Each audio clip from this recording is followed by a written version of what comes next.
Hey, how's it going? Today we're gonna go through how to get this dreamy looking effect in Premiere Pro. Let's get into it.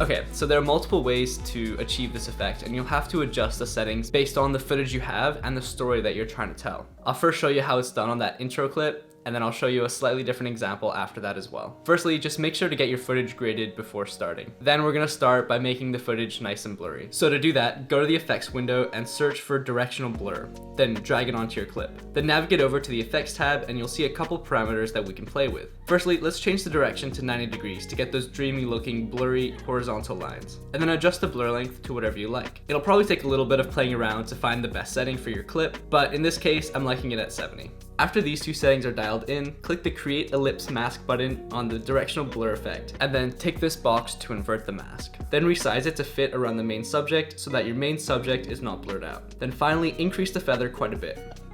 Cool, this is looking pretty nice, but let's add another effect. Let's navigate back over to the effects window and search for the VR glow effect. We're gonna add in a nice dreamy glow into the footage. So after you've added it, navigate back up to the effects control tab and you'll see a few more parameters to play with. Firstly, luma threshold.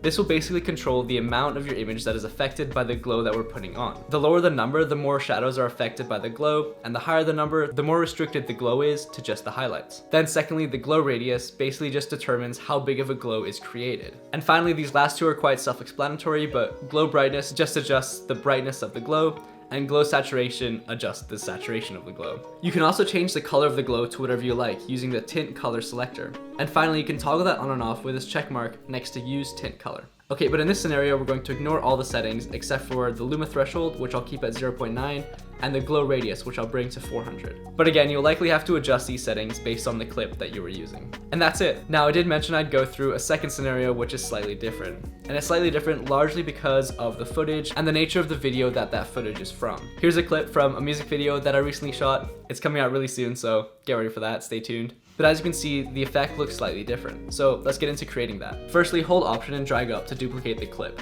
Then in the Effects Control tab, change the opacity on the top clip to 50%. Then just like before, go to the Effects window and search for the Directional Blur effect and apply it to the clip. Then navigate back up to the Effects Control tab. In this case, I again changed the direction to 90 degrees, but only change the intensity to 40. And that's it. This works really nicely because that top layer with the directional blur is only at 50% opacity. And that means we still get the crispness from the original shot underneath, as well as that dreamy looking effect from the top clip with 50% opacity. Basically giving the clip both readability and most importantly, that dreamy effect that we really want. You can also transition nicely between your regular footage and your dreamy footage by dragging that top layer a little bit over your regular footage and adding a transition onto both the top layer and the two clips on the bottom, which will give it a slightly different and unique crossfade look. That's it for me today. Hope you enjoyed. Please subscribe and leave a comment down below if there's any other tutorials you'd be interested in seeing. I hope this tutorial was helpful, and I'll see you in the next video. Liquid Death. This is so good. I was in the States like last weekend. I saw this. I was like, damn, I gotta get it because I can't find it anywhere in Vancouver. But like this, it's just sparkling water, but it tastes so good. Mango chainsaw, top-notch flavor. I got, I think, a 24 pack, so I'm running out. I think we'll have to plan another trip to the States just for Liquid Death. To die for. Whoa.